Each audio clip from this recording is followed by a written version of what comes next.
किसान भाइयों नमस्कार। स्वागत है आपका हमारे YouTube चैनल धाकड़ एग्रीकल्चर में। किसान भाइयों, इस वीडियो में हम बात करेंगे कि सोयाबीन की फसल में दूसरा स्प्रे कब करना चाहिए और दूसरे स्प्रे में कौन कौन सी कीटनाशक और फंगिसाइड दवाओं का स्प्रे करना चाहिए।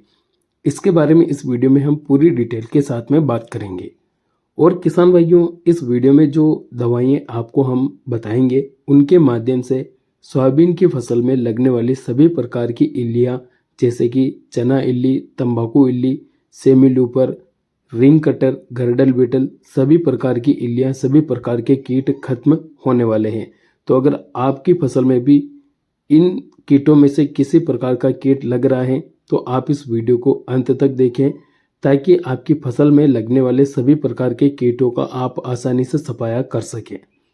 वीडियो में आगे बढ़े उससे पहले आप अभी से वीडियो को लाइक कर दीजिए और अगर आपने अभी तक चैनल को सब्सक्राइब नहीं किया है तो नीचे स्क्रीन पर दिए गए सब्सक्राइब के बटन पर क्लिक करके चैनल को सब्सक्राइब कर लीजिए।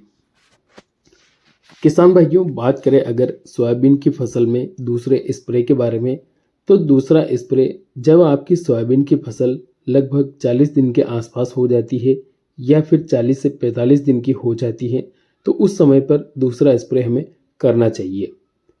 अब दूसरे स्प्रे में कौन कौन सी दवाइयाँ हमें लेनी है इसके बारे में बात करें तो जब हमारी सोयाबीन फसल 40-45 दिन की होती है तो उस समय पर उसके अंदर गर्डल बीटल का अटैक भी देखने को मिलता है, साथ ही साथ रिंग कटर का भी अटैक सबसे ज़्यादा देखने को मिलता है।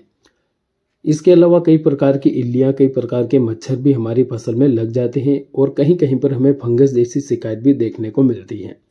अब इसके लिए कीटनाशक के रूप में आप बायर कंपनी की जो सोलोमन कीटनाशक दवा आती है जिसके अंदर बीटा साइक्लोथ्रिन प्लस इमिडाक्लोप्रिड 2 टेक्निकल पाए जाते हैं। यह दवा सिस्टमेटिक तरीके से काम करती है।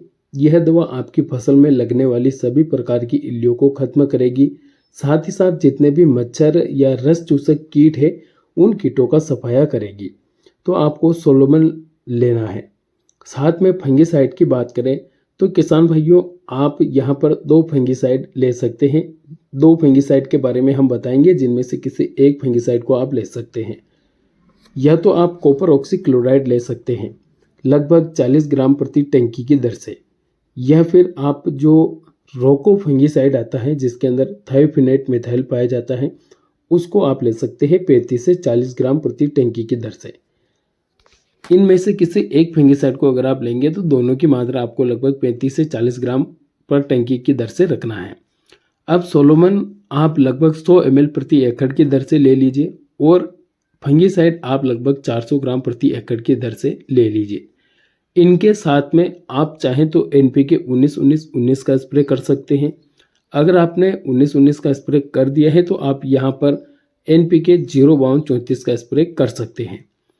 अब 40-45 दिन की फसल में कहीं कहीं पर फूल भी आते हैं तो आपको ज़्यादा हैवी टेक्निकल भी नहीं लेना है। आप सोलोमन डाल दीजिए और किसी एक फंगिसाइड को लेकर आप अपनी फसल में स्प्रे कर दीजिए। इससे फसल में लगने वाले सभी प्रकार की इल्लियाँ, रस चूसक कीट, थ्रिप्स और जो मच्छर होंगे वो सब खत्म हो जाएंगे। ये तीनों चीज़ें आपको अपनी सोयाबीन फसल में दूसरे स्प्रे के रूप में उपयोग करनी है।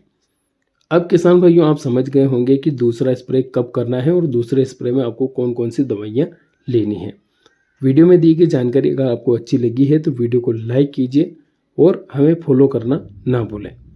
धन्यवाद। जय जवान, जय किसान।